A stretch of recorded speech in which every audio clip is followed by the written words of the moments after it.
લોકસભા ચૂંટણી 2024માં બનાસકાંઠા બેઠક પરથી વાવના કોંગ્રેસના ધારાસભ્ય ગેનીબેન ઠાકોરની જીત થતા છેલ્લા 5 મહિનાથી વાવ વિધાનસભા બેઠક ખાલી છે અને આ ખાલી પડેલી બેઠકને લઈને ઘણીવાર સાંસદ ગેનીબેન ઠાકોર દ્વારા નિવેદનો આપવામાં આવતા હોય છે, તેને લઈને રાજકારણમાં ગરમાવો પણ જોવા મળતો હોય છે।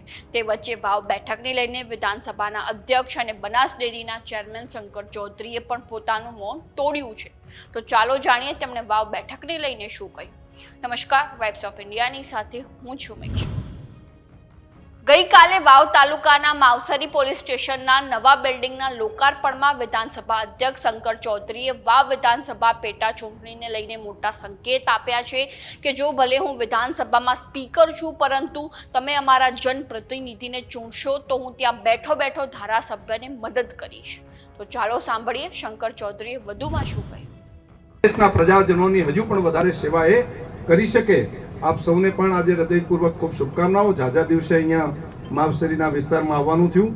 હું જિલ્લા પોલીસ વડાનો અને એમની ટીમનો આભાર માનીશ કે એમણે મને આ કાર્યક્રમની અંદર અહીંયા નિમંત્રણ આપ્યું અને ઉદ્ઘાટન તો કર્યું, પરંતુ સાથે સાથે મારા ઘણા જૂના સાથીઓને મળવાનો મોકો આપ્યો, એમના ચહેરો અને દર્શન કરવા માટેનો મને મોકો આપ્યો।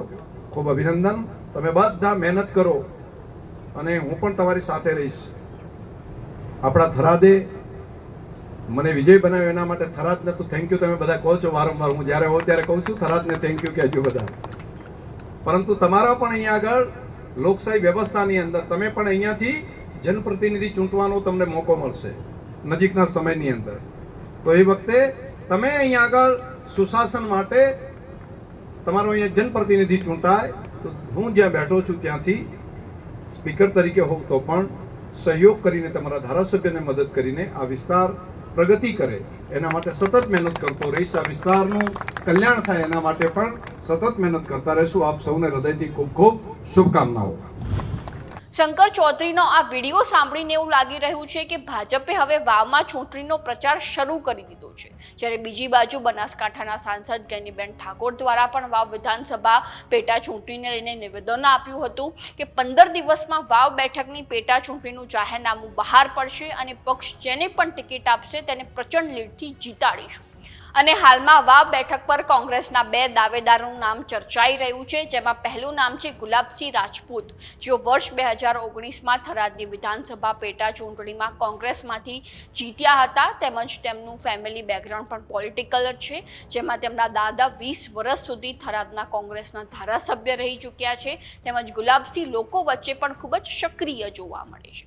ત્યારબાદ બીજા દાવેદાર છે ઠાકરસિંહ રબારી, જેઓ માલધારી સમાજના ખૂબ જ લોકપ્રિય નેતા છે, તેમજ તેમણે વાવ બેઠક પર ગેનીબેન ઠાકોરને જીતાડવા માટે ખૂબ જ મહેનત કરી હતી। તો હવે જોવું રહ્યું કે કોંગ્રેસ આ બંનેમાંથી કોઈ એકને ટિકિટ આપે છે કે પછી અન્ય કોઈ ચહેરો વાવ બેઠક ઉપર ચૂંટણી લડશે। ત્યારબાદ બીજી બાજુ ભાજપમાંથી મુકેશ ઠાકોરનું નામ પણ ચર્ચાઈ રહ્યું છે, જેઓ શંકર ચૌધરીના નજીકના વ્યક્તિ ગણાય છે, તેમજ તેઓ છેલ્લા 8 વર્ષથી ભાજપમાં સક્રિય દેખાઈ રહ્યા છે।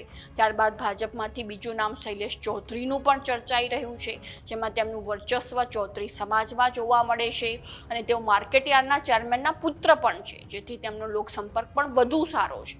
તો હવે જોવું રહ્યું કે વાવ બેઠક પર કોની જીત થાય છે। તો આવી જ નવી માહિતીને જાણવા માટે ફોલો કરતા રહો વાઇબ્સ ઓફ